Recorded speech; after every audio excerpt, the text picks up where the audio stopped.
शराबियों के पक्ष में है, जो बलात्कारियों के पक्ष में है, जो मनुवादियों के पक्ष में है, जो ब्राह्मणवादियों के पक्ष में है।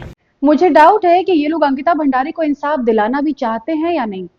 क्या इन्हें नहीं पता कि अंकिता भंडारी खुद एक अपर कास्ट से थी, बल्कि जिस लीडर का नाम इस केस में उछाला जा रहा था वो खुद एक दलित लीडर थे। तो फिर ब्राह्मणवाद से आजादी? सच तो ये है कि इन 2% के एक्टिविस्ट्स को अंकिता भंडारी से फर्क नहीं पड़ता है। इस तरह के फर्जी एक्टिविस्ट किसी भी केस को हल्का और कमजोर कर देते हैं। और बाकी तो अगर ये ब्राह्मणों या सवर्णों को अपना टारगेट ना बनाए तो कहां से आएंगे इनके अकाउंट में पैसे? भूखे नहीं मर जाएंगे? अब इन्हें सुनिए।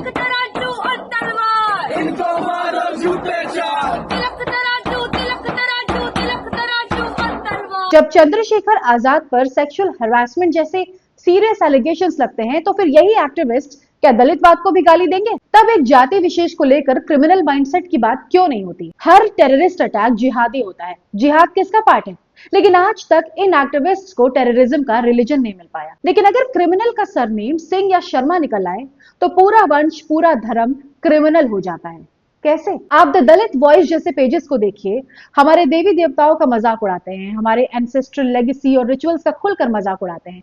और ये वही लोग हैं जो दिन रात राइट्स की बात करते हैं, फ्रीडम की बात करते हैं, कॉन्स्टिट्यूशन तो अपनी छाती पे लेकर घूमते हैं। अभी रिसेंटली इलाहाबाद हाईकोर्ट ने एक केस में यह ऑब्जर्व किया कि SC/ST एक्ट का ग्रोस मिसयूज हो रहा है। इसी जनवरी 2026 में इलाहाबाद हाईकोर्ट ने पुलिस को यह आदेश दिया है कि उन लोगों के खिलाफ सख्त से सख्त कार्रवाई की जाए मात्र 60 दिनों में, जो ऐसे फर्जी FIR करके कोर्ट का टाइम भी वेस्ट करते हैं। एक कंप्लेनेंट ने सिर्फ सरकारी कॉम्पनसेशन लेने के लिए फेक FIR फाइल की थी। NCRB के डेटा के अकॉर्डिंग भी ऐसे हजारों केसेस हैं जो इन्वेस्टिगेशन होने पर फेक पाए गए। Isn't it extortion?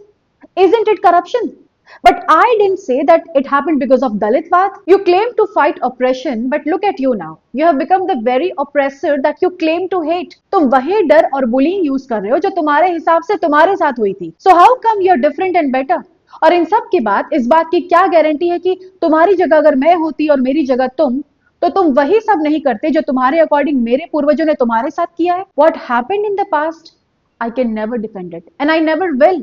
But that doesn't give you a right that you will mock my kul, mock my surname, mock my caste, mock my legacy, and I will have to listen to it because it has a history. Being a Savarn is not a crime. मेरी history सिर्फ operation की नहीं है। मेरे पूर्वजों ने इस देश की मिट्टी के लिए अपना सर भी कटवाया है। You want to change the system? Then stop your reverse casteism in the name of activism. And this I say not just as a content creator, but as a proud and unapologetic Kshatriya.